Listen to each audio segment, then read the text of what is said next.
Make America great again MAGA అని పేరు పెట్టి అమెరికాతో ట్రంప్ ఓ ఆట ఆడుకుంటున్నారు. ప్రపంచ అగ్రదేశం పెద్దన్న హోదాను తీసి నేల మీద పెట్టేశారు. ఇప్పుడు ఏ ఒక్క దేశం కూడా అమెరికా మాట వినని పరిస్థితికి తెచ్చేశారు. అంతేకాదు, అగ్రదేశం అనే హోదా నిలబెట్టుకోవడానికి అవసరమైన మిత్ర దేశాల సంఖ్యను పూర్తిగా కోల్పోయారు. తన శత్రువులైన చైనా, రష్యాలను ఆయన బలోపేతం చేస్తున్నారు. ఇప్పుడు అమెరికాకు ఎవ్వరూ మిత్రపక్ష దేశాలు లేవు. చివరికి కెనడా కూడా ఆయనంటే బగ్గుమంటోంది.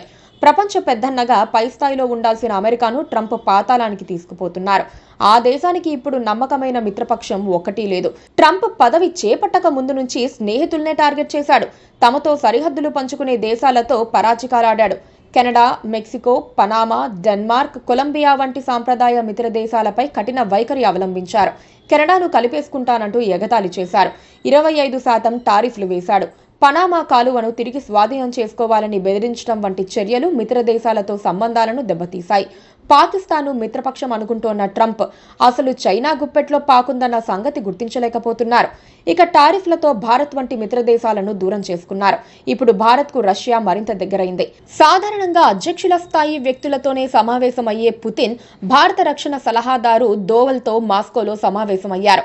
ఇది భారత్కు ఆయన ఇస్తున్న ప్రాధాన్యం తెలియజేస్తోంది. ఇప్పుడు అమెరికాకు భారత్ దూరమైనట్లే. యూరోపియన్ దేశాలు, ముఖ్యంగా నాటో సభ్య దేశాలు కూడా అమెరికాను నమ్మటం తగ్గించాయి. జపాన్, దక్షిణ కొరియా, తైవాన్ వంటి మిత్ర దేశాలు అమెరికాకు సంబంధాలు అంటిముట్టనట్లుగా ఉంచుకోవటం మంచిదని అనుకుంటున్నాయి.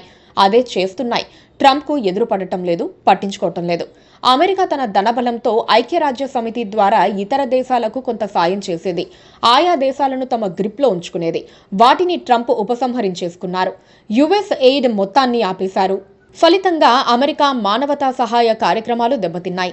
ఇది చైనా వంటి ఇతర దేశాలు, ఆఫ్రికా, గ్లోబల్ సౌత్లో ప్రభావాన్ని విస్తరించే అవకాశం కల్పించింది.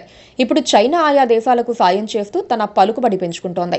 ఇప్పుడు ఎవరైనా అమెరికాతో స్నేహంగా ఉంటున్నారంటే అది ట్రంప్ ఇస్తామని చెప్పే చిల్లర లేదా అలాంటి వాడితో పెట్టుకోవడం ఎందుకన్నా భయంతోనే. నికార్సుగా అమెరికాకు స్నేహితులు ఇప్పుడు ఎవ్వరూ లేరు. అది అమెరికా భవిష్యత్తును ప్రభావితం చేయటం ఖాయంగా కనిపిస్తోంది. ట్రంప్ దిగిపోయేలోపు అమెరికా దిక్కు దివాణం లేని దేశంగా మిగిలినా ఆశ్చర్యపోవాల్సిన పని లేదన్న వాదన వినిపిస్తోంది. Please subscribe to KTV Telugu. KTV Telugu. KTV Telugu channel.